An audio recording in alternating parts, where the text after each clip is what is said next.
오늘 우리가 살펴볼 교회는 빌라델비아 교회입니다. 빌라델비아 교회도 하나님 앞에 칭찬을 많이 받은 그런 교회입니다. 그래서 우리 점촌제일교회도 빌라델비아 교회처럼 하나님 앞에 칭찬받는 교회가 되었으면 좋겠습니다. 8절 말씀을 보시면 하반절에 빌라델비아 교회의 성도들이 무슨 어마어마한 일을 해서 칭찬을 받은 건 아이러니하게도 아니었어요. 우리는 흔히 특히나 우리 한국 사람들은 큰 것을 좋아한다 그러죠. 무조건 큰 것을 이렇게 표현하는, 그래서 다른 나라하고 비교하면 그닥 크지도 않은 다리인데도 다리 이름을 한결같이 대교라고 붙이기를 좋아하죠. 그리고 평신도 훈련원 이랬을 때도 물론 또 열심히 모이셔서 하셨지만 제 느낌은 그랬습니다. 성도님들 혹에 언짢으셔도 용서하고 들으십시오. 총에서 하는 성경통신대학 이러니까 훨씬 많이 모이시는 것 같더라고요. 그래서 그때 제가 마음에 드는 생각이 평신도 대학 이렇게 이름을 바꿔야 되나 그런 생각을 좀 해봤던 적이 있습니다. 우리는 이게 좀 크다 그러면 좋아하죠. 하나님 앞에 여러분 어떤 기도를 하세요? 큰 능력 달라고 그렇게 기도하지 않으세요? 본인을 위해서는 그러지 않을지라도 혹시 저희 같은 목회자들이나 또 혹은 여러분의 가족들 가운데 목회하는 선교사가 있다면 큰 능력 주시기를 그렇게 기도하지 않느냐 하는 거예요. 근데 8절 말씀을 한번 보세요. 빌라델비아 교회는 큰 능력을 가진 교회는 아니었습니다. 하나님께서 때로 우리를 격려하시기도 하실 터인데 일부러 깎아내려서 감점 주듯이 이렇게 평가하지는 않으셨겠죠.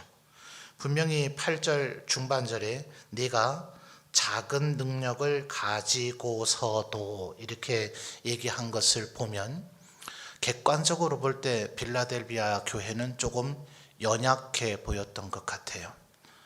교회 성도의 수가 적었다든지 아니면 교인들 성도들의 구성원이 사회적인 어떤 힘과 명예와 권력 가진 걸 같은 것을 그닥 가지지 못했다든지 어쨌든 뭔가 큰 일, 아주 많은 일을 해낼 만한 능력이 있어 보이지는 않았다고 보여졌겠죠.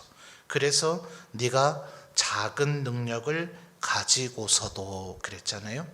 그런데 작은 능력인 건 별 문제가 안 되더란 말이죠.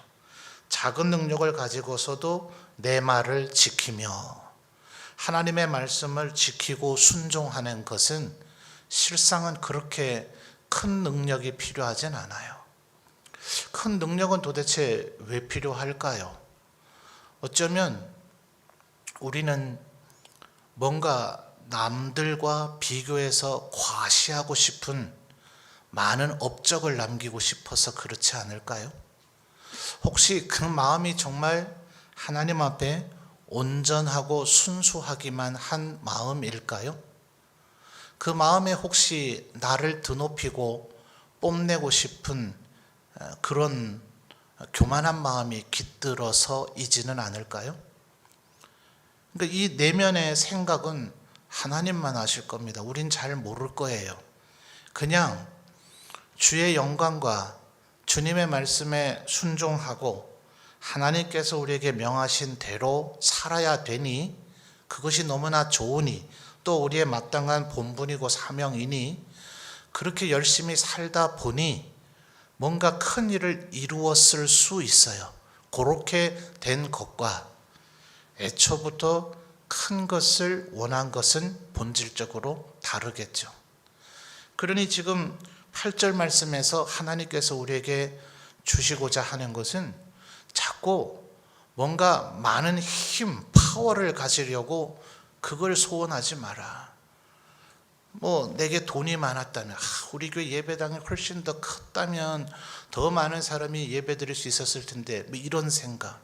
우리 교회가 예산이 더 탄탄했다면 훨씬 더 많은 일을 할 수 있었을 텐데, 뭐 이런 생각.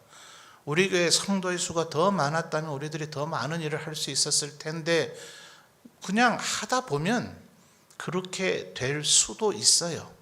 그런데 그게 목적 자체가 돼서는 안 되죠. 교회가 작으면, 성도의 수가 작으면, 교회 예산이 없으면, 예배당이 작고 초라하면 할 일을 못합니까? 그렇지 않다고 지금 8절은 얘기하고 있죠. 네가 작은 능력을 가지고서도, 작은 능력을 가지고서도 내 말을 지키며 내 이름을 배반하지 않았다. 바로 빌라델비아 교회가 칭찬받은 핵심적인 이유는 바로 여기에 있었습니다. 그러니 하나님께서 얼마나 빌라델비아 교회 성도들을 칭찬하는가, 결국 8절 상반절을 보면 볼지어다 내가 내 앞에 열린 문을 두었으되 능히 닫을 사람이 없으리라. 자, 이 문이 어떤 문인가? 무슨 문을 지금 열어놓으셨다는 것인가? 7절에 보니까 다윗의 열쇠를 가지고 이것을 열거나 닫거나 할 수 있는 문이라는 것을 설명하죠. 이 열린 문이라는 것이. 그런데 예수님께서 바로 그 다윗의 열쇠를 가지셨다고 얘기를 하고 있고, 예수님이 열면 닫을 사람이 없고 닫으면 열 사람이 없는 그런 예수님의 권세를 갖고 있어서 열고 닫고 하는 문, 그것이 지금 8절에 얘기하는 열린 문이죠. 그런데 그 문이 도대체 무슨 문이길래 다윗의 열쇠라고 이렇게 표현을 할까요? 자, 같은 계시록에 5장 5절을 먼저 거슬러 넘어가서 한번 볼까요? 5장 5절입니다. 자, 여러분이 읽어주세요. 시작.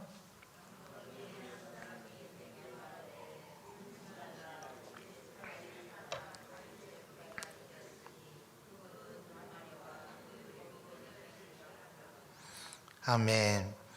자, 우리 너무나 상식적인 얘기입니다만 예수님이 누구십니까? 다윗의 자손이죠. 그래서 지금 5절에서도 장로 중에 한 사람이 내게 말하되 울지 말라, 유대 지파의 사자. 자, 여기서 사자는 보내심을 받은 자라는 메신저 아닙니다. 동물 라이언, 그 사자예요. 유다 지파의 사자인 다윗의 뿌리 누굽니까? 예수님이죠. 그런데 예수님께서 성육신하셔서 이 땅에 오셔서 공생의 사역을 할 때에 사람들은 흔히 예수님을 다윗의 자손이라고 불렀어요. 사실이었고 그것이 그들의 기대를 담은 열망이었기 때문에 그렇습니다. 예수님이 어떤 분이길 원하는가? 다윗의 자손, 말하자면 왕가의 후손이죠. 그리고 다윗 왕실을 다시 일으킬, 바벨론에 멸망당하고 지금 500년 넘게 국권을 잃어버린 이스라엘에 다시 다윗의 왕실을 일으켜서 이스라엘을 독립시켜줄 왕, 그 왕으로서의 예수님을 기대할 때 그들은 다윗의 자손이요 이렇게 불렀어요. 그러나 예수님께서는 그런 메시아로 오신 게 아니죠. 단순히 다윗의 후손으로 그저 인간 세상 가운데 있는 이스라엘이라고 불려졌던 그 나라를 다시 재건하려고 오신 그런 메시아 수준이 아니셨죠. 그래서 복음서를 잘 보시면 다른 이들이 예수님을 다윗의 자손이라고는 불렀을지라도 예수님께서 스스로를 가리켜서 나는 다윗의 자손이다 라고 말하진 않으셨어요. 언제나 스스로를 호칭하실 때는 인자라고 얘기하셨습니다. 인자는 다니엘 7장에서 다니엘 선지자가 환상 가운데 성부 하나님과 성자 예수 그리스도를 뵙게 되는데 성부 하나님은 옛적부터 계신 이라고 다니엘은 표현을 했고요. 창조주이시니까요. 성자 예수 그리스도도 창조주이시지만 하나님을 창세기로부터 성부 하나님이 더 두드러지게 우리에게 나타내지셨기 때문에 성부 하나님을 지칭하며 옛적부터 계시니라 그랬습니다. 근데 또 다른 신적인 존재를 배웠는데 그분을 인자 같은 이라 불렀어요. 인자, 말 그대로 사람의 아들이죠. 그래서 영어 역본들은 The Son of the Man 이렇게 했어요. 그러니까 사람의 아들이니 사람이죠. 근데 그냥 사람이라고 하면 될 텐데 또 인자라고 얘기하지 아니하고 인자 같은 이라 그랬어요.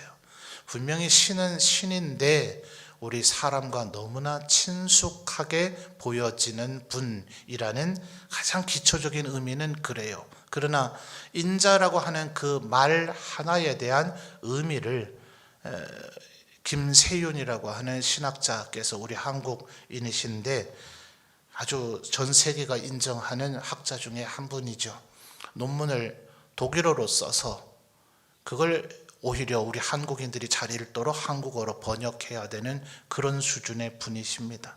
그러니까 그분이 이 인자라고 하는 두 글자의 성경적 의미를 가지고 책 한 권을 썼을 정도예요. 그러니 그걸 지금 제가 성도님들께 다 설명드린다는 것은 물리적으로 어렵고 다만 가장 기본적이고 기초적인 의미는 우리 인간과 너무나 흡사한 그런 분이라는 거예요. 우리 예수님은 그런 분이시죠.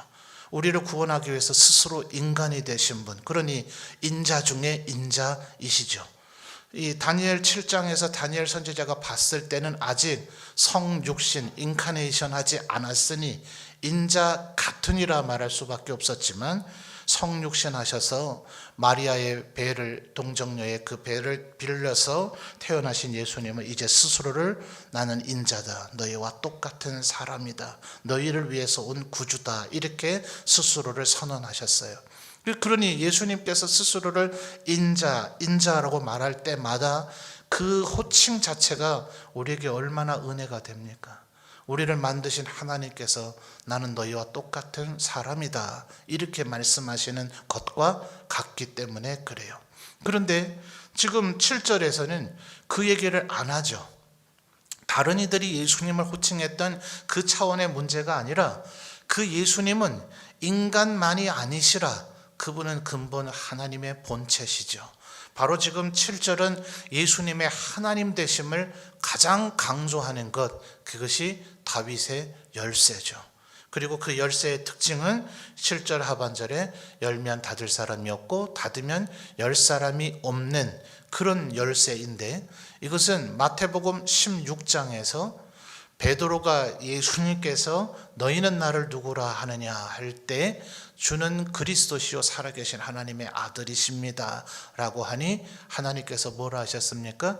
내가 너와 같은 그 믿음의 고백 위에 교회를 세울 것이고 교회에 천국의 열쇠가 주어질 것이다.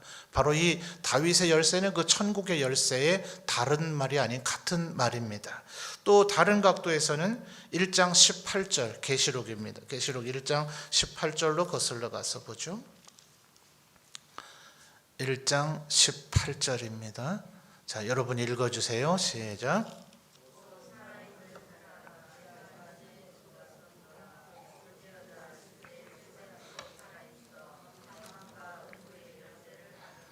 아멘.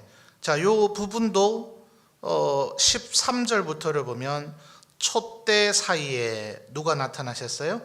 인자 같은 이, 방금 전에 계속 설명드렸던 다니엘 7장에서 다니엘이 표현했던 그 표현으로 지금 표현하죠.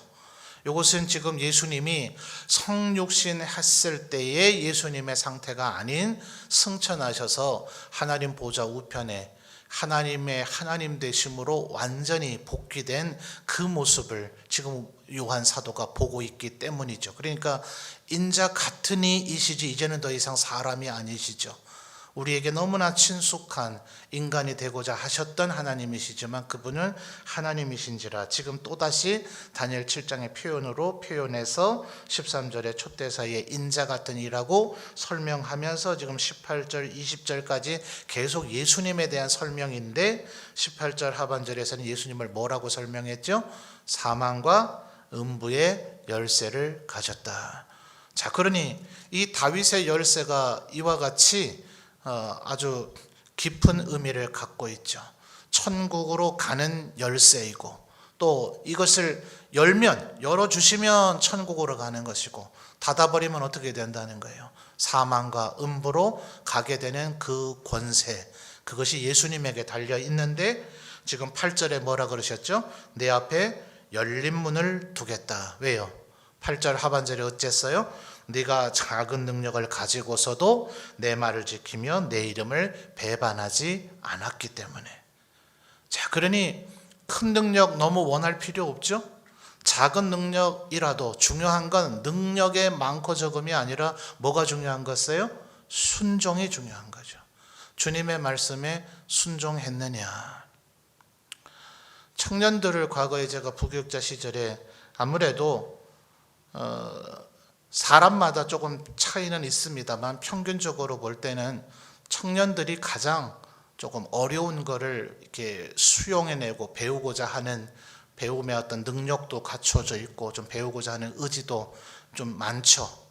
어릴 때는 아직은 어려운 건 좀 배우기가 힘들고, 또 연세 드시면 뭐 쉬운 것도 금방 배웠는데 나가면서 기억 안 나신다 하시잖아요, 그죠? 어르신들 하시는 말씀에 왜 저런 얘기 하실까 했는데 저도 5학년 되니까 그 말씀이 어떤 의미인지 요만큼인지 알겠더라고요. 그러니 뭐 어르신들께는 죄송하지만 어쨌든 청년 친구들이 가장 배우고자 하는 열정이나 능력이 되는 거 아닙니까? 그렇죠? 그러니 청년들에게는 조금 더 심도 깊은 하나님의 말씀을 가르치려고 애를 써보곤 했는데, 그때 가르치다 보니 어떤 신실한 형제가 그런 얘기를 하더라고요. 목사님 이제 그만 배우고 싶어요. 좀 깜짝 놀랐어요. 이게 쉬운 말로 농땡이시던 친구가 아니라 언제나 늘 열심을 보였고 말씀에 사모함이 있었고 성실했던 친구인데 갑자기 이 친구가 시험 들었나 왜 이런 얘기를 하나 했더니 그의 말이 이렇습니다. 배운 만큼 순종이 안 돼요, 이러더라고요. 아마 우리 성도님들 모두가 한 번쯤은 고민해 보셨을 그런 고민일 겁니다. 목회자도 마찬가지죠. 때로 우리 성도님들을 하나님의 말씀을 전하기 위해서 말씀의 연구를 많이 해보지만 저부터 순종이 안 되는 걸 성도님들께 어떻게 가르쳐야 되나 마음속에 그런 부담감이 있을 때가 있습니다. 지금 8절은 정확히 하나님의 교회가 무엇을 힘써야 되는가, 너무 큰 일, 위대한 일, 어마어마한 일 하려고 하지 말고 이미 알고 있는 것이라도 제대로 순종하고자 하는 것, 이것이 우리의 마음의 중심이 되어야 될 것이다 하는 거예요. 자, 9절을 보니 어느 교회나 다 겪었던 그 어려움이 또다시 등장되죠. 보라, 사탄의 세 가지로 지금 표현하고 있습니다. 교회를 힘들게 하는 존재가, 첫째는 사탄의 회당이고, 둘째는 자칭 유대인인데 그들의 특징이 뭡니까? 거짓말하는 자들이죠. 자, 이미 우리는 2장에서 다시 거슬러 가서 한번 살펴볼까요? 2장 2절에 자칭이라고 하는 단어가 2장의 세 교회에서 3번 이미 나왔었죠. 첫 번째는 에베소 교회인 2장 2절입니다. 내가 네 행위와 수고와 네 인내를 알고 또 악한 자들을 용납하지 아니한 것과 그다음 뭐죠? 자칭 사도 나왔어요.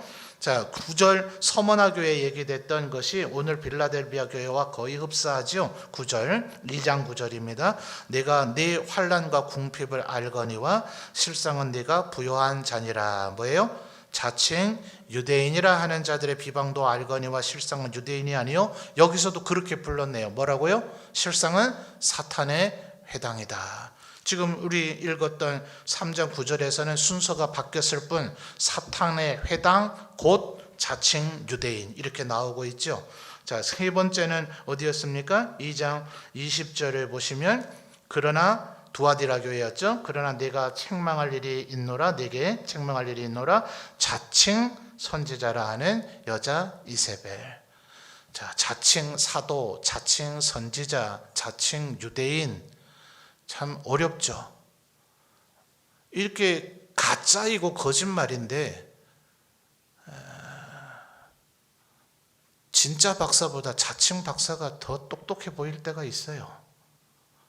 그 구별해 낸다는 게 쉽지 않습니다. 2장 2절에서 자칭 사도라 하되 아닌 자들을 시험하여 그의 거짓된 것을 네가 드러낸 것, 이거 진짜 어려운 거거든요. 에베소 교인이 이걸 해냈다는 것은 정말 칭찬받아 마땅합니다. 자칭 어쩌고 저쩌고 이렇게 주장하는 사람들이 그게 가짜라는 걸 드러낸다는 건 정말 쉽지 않습니다. 그런데 분명한 하나의 선명한 기준이 있죠. 9절에서 지금 얘기하는 것은 결국 거짓말하고 있느냐 그렇지 않느냐 하는 거예요. 여러분, 거짓말에 대해서 어느 정도 부담감을 갖고 계십니까? 이것이 얼마나 나쁜 것이라는 인식을 하고 계십니까? 우리는 거짓말쯤이야 누구라도 하지 않느냐, 너무나 이것을 가볍게 여기는 경향이 우리 한국 사회는 아직 만연해 있어요. 거짓말하는 거 그닥 두려워하지 않습니다. 거짓말하는 거 그렇게 부끄러워하지도 않습니다. 거짓말한 사람을 가리켜서 그렇게 책망하지도 않습니다.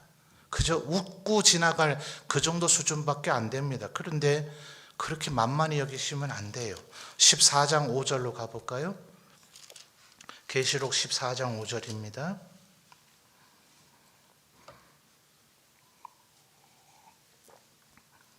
14장 5절은 소위 그 이단들이 주로 사용해 먹는 그 말도 많고 탈도 많은 14만 4천 명의 얘기가 나옵니다. 14장 1절부터 또 내가 보니 보라 어린 양이 시온산에 있고 그와 함께 누가 서 있어요? 14만 4천 명이 서 있는데요. 3절을 보시면 그들이 보좌 앞과 네 생물과 장로들 앞에서 새 노래를 부르니 땅에서 속량함을 받은 몇 명이죠? 14만 4천 밖에는 능히 이 노래를 배울 자가 없는데 그들의 입에 5절 그 입에 뭐가 없습니까? 거짓말이 없고 흠이 없는 자들이더라. 물론 이 14만 4천 명 말고 하나님의 백성들은 능히 수를 헤아리지 못할 이들이 있어요. 그러니까 24만 4천 명은 사실은 상징입니다. 자, 7장으로 거슬러 와서 보시죠. 7장 4절입니다. 7장 4절. 요한계시록 7장 4절 여러분 읽어주세요. 시작.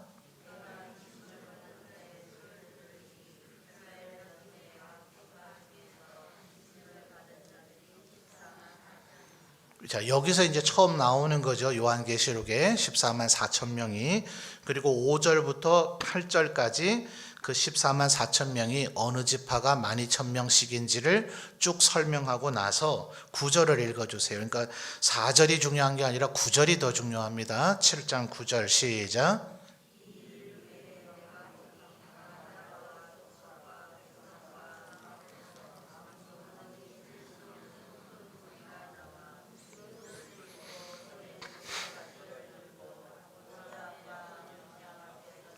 아멘.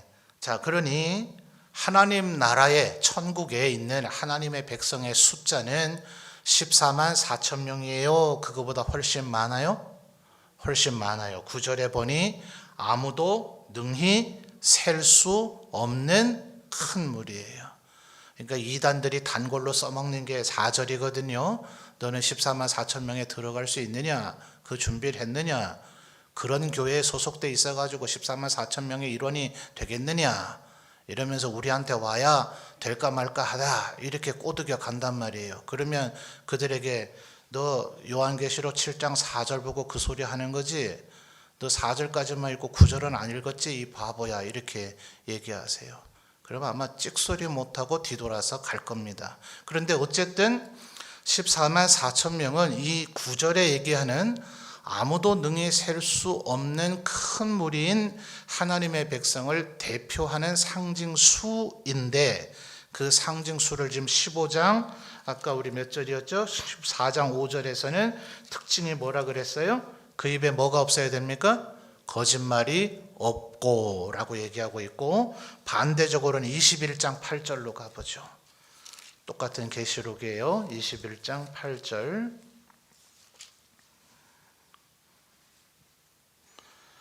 21장 8절은 이제 지옥의 불못에 들어가는 자들을 설명해 주고 있는 내용입니다. 21장 8절 시작.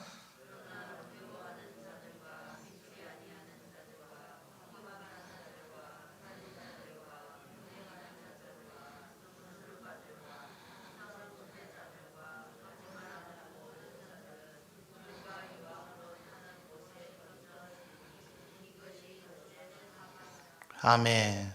자, 마지막에 거짓말하는 모든 자들 나와요, 안 나와요? 나오죠. 그러니까 우리는 앞에 믿지 아니하는 자들, 흉악한 자들, 살인하는 자들, 음행하는 자들, 점술가들, 우상 숭배하는 자들 여기까지 읽다가 지쳤는가 봐요. 그래서 그 뒤에는 잘 안 읽으시는 것 같아요.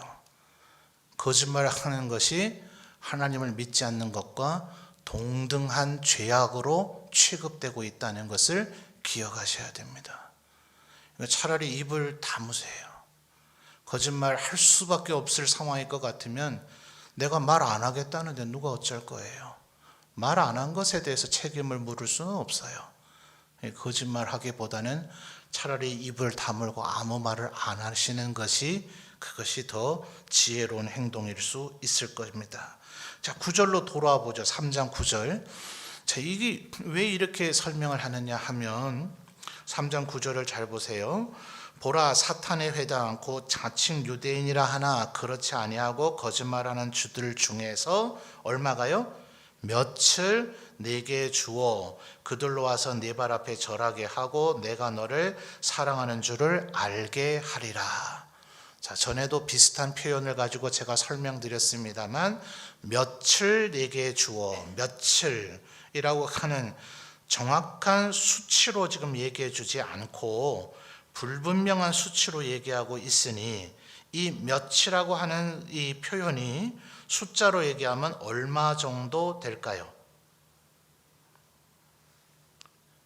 많은 수겠습니까? 적은 수겠습니까? 적은 수죠? 상식적으로 고민하고 자시고 할 것도 없죠? 그겁니다. 몇을 내게 주어서, 그러니까 자칭 유대인이라고 하는 사탄의 회당같이 거짓말을 밥 먹듯이 하는 사람들이 우리 앞에 와서 잘못했다고 말하는 일이 있어요? 없어요? 있습니까? 없습니까? 9절 얘기는요. 여러분 경험담 말고요. 9절 얘기는 지금 자칭 유대인이고 사탄의 회당이고 거짓말을 밥 먹듯이 하는 인간이 아유 제가 잘못했어요. 다시는 안 그럴게요 하는 일이 우리 앞에 자주 일어나요? 안 일어나요? 거의 일어나지 않는다고요.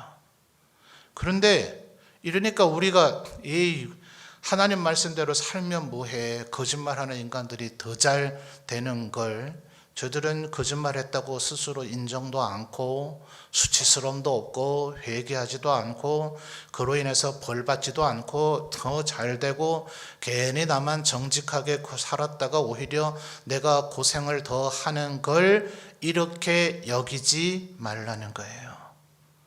그러니까 하나님께서 전혀 그런 일이 없도록은 아니고 며칠 내게 주어서 어쩌다 한번, 정말 1000명 중에 한 번, 10,000명 중에 한 명, 아니면 여러분의 평생 단 한 번쯤 누군가 여러분에게 잘못했어요 라고 사과하거들랑 하나님은 살아계시구나, 내가 잘못 산 게 아니구나, 진리는 지금은 연약해 보이나 진리는 언젠간 승리하겠구나 라는 하나님의 사인으로 붙잡으란 말이에요.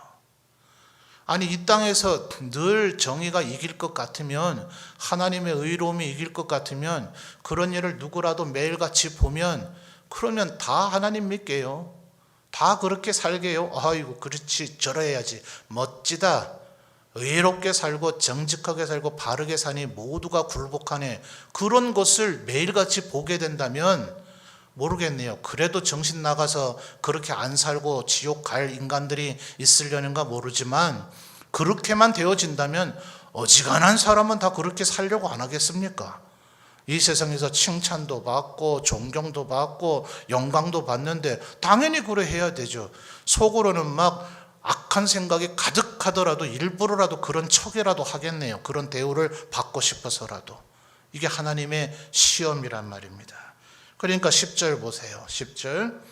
네가 나의 인내 말씀을 지켰은즉 내가 또한 너를 지켜 시험의 때를 면하게 하리니 이는 장차 온 세상에 임하여 땅에 거하는 자들을 뭐해요? 시험할 때라. 보니까 요번에 수능에 생명과학인가 20번 문제가 잘못돼가지고 점수가 바뀌고 합격과 불합격이 바뀌니 난리를 치더만요. 문제 하나 가지고도 이렇게 난리를 치는데 우리 인생 전체가 시험입니다. 우리 인생 전체가 지금 문제입니다. 대단히 난해하고 어려운 문제를 우리 풀고 있습니다. 계속 푸십시오. 아직 시험 시간 끝나지 않았습니다. 주님이 우리를 부르시는 그날까지 계속 문제를 푸십시오. 그래서 정직하게. 여러분, 저는 이 개념을 이렇게 이해를 해요. 수능신 친구들도 시험이 굉장히 많죠. 그 과목도 많고 문제도 많고 평균 한 과목에 적어도 20문제에서 33문제, 심지어는 50문제 이렇게들 시험 치곤 하셨죠. 아니 우리 초중고등학교 다닐 때 말이에요.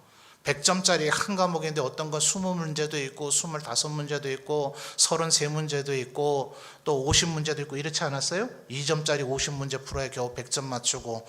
근데요, 제가 대학 때 어지간한 대학 다 그렇겠죠. 다니면 문제 하나잖아요. 하나예요, 하나. 그러면 잘 모르는 우리 중고등학생들은 와 너무 좋겠어요. 나도 50문제 33문제 푸는 것보다 한 문제 풀면 좋겠어요. 근데 한 문제가 33문제 푸는 것보다 더 오래 걸리죠. 종이 그냥 백지 같은 종이 한 장 주고 심지어 어떨 때는 거기에 인쇄도 안 해요. 그냥 칠판에다가 문제를 써요. 써주시고 거기에 이제 이름 쓰는 란만 있고 그 전체 백지가 푸는 난인데 이 A3지 한 면으로 안 돼서 양면을 2장이나 쓰고야도 겨우 문제를 다 풀었다 못했다 할 거를 제가 시험 쳐본 기억이 납니다. 논술이 아닙니다. 저는 학부를 통계학을 했습니다. 어렵게 생각하지 마시고 수학이란 얘기입니다.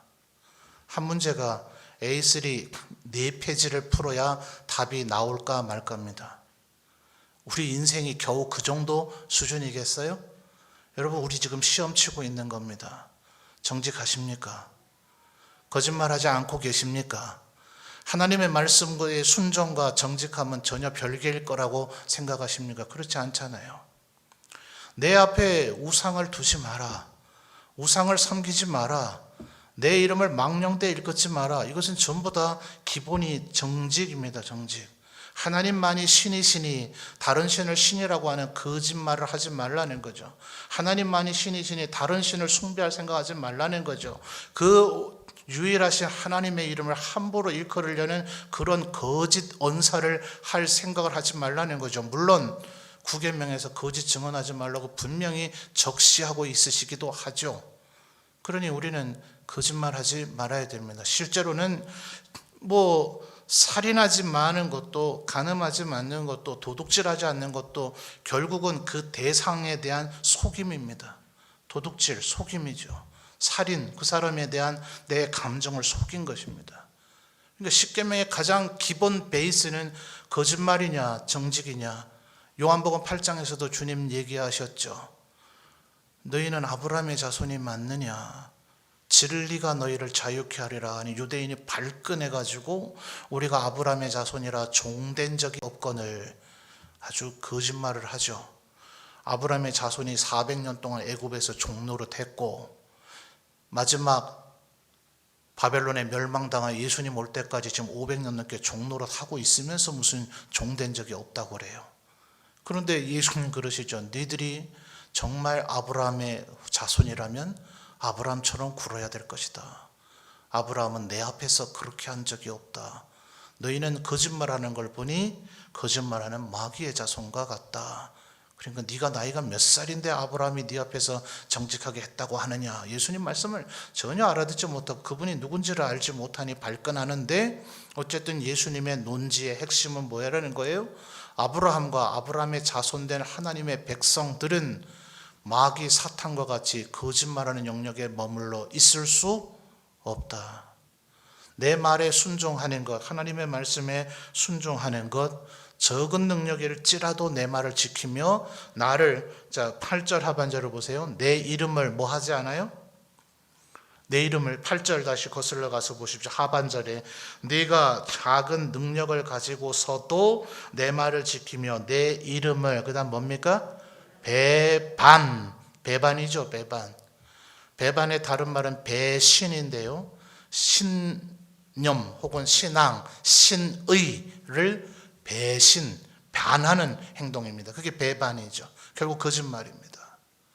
그러니까 하나님의 말씀을 배반하지 않고 내 이름을 배반하지 않았다. 그럴 때 그런 과정이, 그래서 10절에 인내가 필요하죠. 우리 평생에 늘 거짓이 이기는 것 같고 거짓이 이익을 더 보는 것 같고 거짓이 승리하는 것 같은 꼴을 우리들이 보게 될 테니까요. 어쩌다 몇 명이 우리한테 와서 죄송합니다, 잘못했습니다 라는 것을 경험하게 되거들랑 하나님의 진리는 살아있다, 그렇게 우리가 여겨야 되겠죠. 그러니 이 전체 과정 자체가 10절에 인내의 말씀이에요. 하나님의 말씀 자체가 인내의 말씀이기도 하지만 이 말씀을 순종하며 사는 삶의 자세 자체가 인내하는 삶이 될 수밖에 없습니다. 그리고 11절에 보십시오. 내가 속히 오리니, 그 다음 뭐라 그럽니까? 네가 가진 것을 굳게 잡아. 아니 가졌잖아요. 가졌어요. 왜냐하면 11절 하반절에 뭐라 그래요? 네 면류관을 빼앗지 못하게 하라. 왜? 가지고 있는데도 또 잡으라 그래요? 빼앗으려고 하는 존재가 있기 때문에 그래요. 그러니까 지금 이 말씀의 지금 연결고리는, 하나님의 말씀에 순종하는 것은 결국 정직함인데, 세상 사람들은 우리가 정직하다 하면 할수록 우리를 거짓말하려고 하도록 자꾸 미혹하죠. 여러분이 지키고자 하는 걸 자꾸 허물려 그래요. 사랑하려 그러면 더 미워하게 만들려고 하고, 성실하게 하려 그러면 더 게으르게 만들려고 하는 그런 것을 하죠. 그러니 이 지금 11절에 네가 가진 것, 여러분이 지금 갖고 계신 게 뭡니까? 하나님으로부터 받은 것, 믿음, 또 은혜, 은사, 축복, 무엇입니까? 그것이 절대로 빼앗기지 말라. 그것 자체가 이미 갖고 있는 그것이 11절 하반절에 뭐라 그래요? 네 면류관이라고 얘기해요. 여러분 이미 면류관, 어떤 의미에서는 이미 받으신 겁니다. 지금 우리가 갖고 있는 것 외에 전혀 동떨어지고 전혀 상관없는, 아무 연결고리가 없는 그런 걸 받으려고 하지 말고, 지금 우리가 갖고 있는 그 믿음, 그것이 그날이 되면 여러분의 면류관이 될 겁니다. 여러분이 지금 하나님 앞에 성심을 다해서 다른 이를 섬기는 그 섬김의 그 은사, 그 삶의 모습, 그 자체가 면류관이 될 거예요. 그러니까 이 면류관은 왕들이 흔히 머리 위에 썼던 그런 면류관이 아니죠. 그러니까 바울 사도가 데살로니가 전서 2장에서 뭐라 그래요? 주님 앞에 섰을 때 내 면류관은 바로 너희가 아니더냐. 너희 자체가 내 영광이고 내 면류관이 될 것이다 했던 것처럼, 우리들이 지금 살아가는 하나님 말 앞에서의 정직하고 거짓말하지 아니하고 인내한 우리의 삶 자체가 하나님 앞에서의 면류관이 될 것이다. 그날 모든 사람들 앞에 지금 어쩌면 하나님 말씀대로만 살면, 아유 저분은 참 착하긴 착한데 세상적으로는 한 게 아무것도 없잖아, 뭐 이룬 것도 없잖아, 참 가난하신 것 같더만, 뭐 집안이 그렇게 뭐 잘된 것 같지도 않더만, 지금은 이렇게 어떤 면에서는 폄훼당하고 인정받지 못하고 조롱받을지 몰라요. 그날이 되었을 때 하나님께서 어떤 일을 더 높이시며, 주님이 그렇게 아버지 하나님으로부터 받았듯 모든 무릎을 그의 이름에 꿇게 하셨다. 하늘에 있는 것들과 땅에 있는 것들과 땅 아래에 있는 것들 모두가 예수 그리스도의 이름 앞에 무릎 꿇게 하셨는데, 주님의 말씀을 따르는 자는 이와 같이 왕노릇하게 해주시리라 하셨으니 그날 정말 하나님의 말씀대로 살았던 이를 호명하시고 그의 이름을 드높이시며 우리 보고 그 앞에 절해서 예우를 하라, 존경의 예를 표하라고 할 겁니다. 그날이 되면 누가 진짜 하나님 말씀대로 잘 살았는지 그날 드러나게 될 것입니다. 그날이 되었을 때 주님 앞에 착하고 충성된 종이라 칭찬받으실 수 있는 우리 모든 성도들이 되시기를 바랍니다. 그래서 12절 마지막 한 번 더 살펴볼까요? 그래서 이것 전체가 다 싸움이죠, 싸움. 그래서 이 싸움은 내 하나님 성전의 기둥이 될 것이다. 솔로몬이 만들었던 성전에도 보아스와 야긴이라고 하는 두 개의 거대한 기둥이 세워져 있었죠. 고대 건축물들은 지금이야 공법이 다양하겠습니다만 주춧돌과 머릿돌과 이 기둥이 있어야 반드시 건물이 이루어지죠. 주춧돌도 머릿돌도 중요하고 또 기둥도 중요하고 뭐 석가래, 들보, 뭐 인방 모든 것들이 다 중요하겠죠. 또 창술도 중요하고 뭐 별의별 게 다 중요하겠지만 그래도 가장 두드러져 보이는 것은 기둥일 거예요. 메인 기둥. 그래서 그 기둥에다가 이름을 새기죠. 12절 하반절 마지막 단어는 기록하리라 그랬죠. 뭘 기록합니까? 하나님의 이름과 하나님의 성 곧 하늘에서 내 하나님께로부터 내려오는 새 예루살렘의 이름, 하나님의 성이 곧 새 예루살렘이라는 얘기죠. 그 이름과 나의 새 이름, 세 가지가 새겨지네요. 뭡니까? 하나님의 이름, 하나님의 성인 새 예루살렘의 이름, 그리고 예수 그리스도의 새 이름을 그의 위에 기록하리라. 이제 우리 몸에다 이걸 새긴다는 의미예요. 그러니까 상징적인 얘기죠. 그러니까 짐승의 표, 이마에 666의 표시를 받을 것이냐, 아니면 하나님의 이름이 새겨질 것이냐. 스가랴서의 유사한 이미지가 표현되죠. 그때는 작은 솥이나 말방울에까지 여호와께 성결이라. 원래는 대제사장의 머리에 쓰는 관 이마 부위에 새겨지던 문구였죠. 그것이 그냥 아무 보잘것없는 말방울, 무슨 가치가 있겠어요. 왕족이나 아주 대단한 귀족들은 자기를 권세와 부를 뽐내기 위해서 금이나 은방울 같은 걸 하겠지만 대부분의 사람들은 그건 소모품이죠. 소모품. 말방울은 원래의 개념은 그러니까 아주 보잘것없고 하찮은 것조차에도 여호와께 성결이라고 새겨질 정도로 그렇게 충만하게 하나님의 나라는 여호와께 성결하겠다는 의지와 그 마음들이 가득 차 있는 그런 나라가 될 것인데, 그런 것처럼 우리를 하나님의 성전의 기둥이 되게 하시고 우리에게 내 몸에 하나님의 이름, 새 예루살렘의 이름, 그리고 예수 그리스도의 새 이름을 우리에게 새겨준다는 것 자체는 얼마나 영광스러운 겁니까? 그러면 힘들어도 좀 참을 가치가 있겠죠? 조금 손해보는 것 같아도 거짓말하지 않고 정직해야 될 이유가 있겠죠? 하나님의 말씀을 순종할 필요가 있겠죠? 그리고 내 평생 이 삶 자체가 시험이라 할지라도 인내의 말씀으로 이 말씀을 붙잡고 끝까지 이겨야 되겠죠? 주님 다시 오시는 그날 이 면류관을 다 받아 쓰시는 빌라델비아 교회 성도만이 아닌 우리 점천제일교회 모든 성도들이 이 면류관을 쓰시는 주인공들이 되시기를 주님의 이름으로 축원합니다.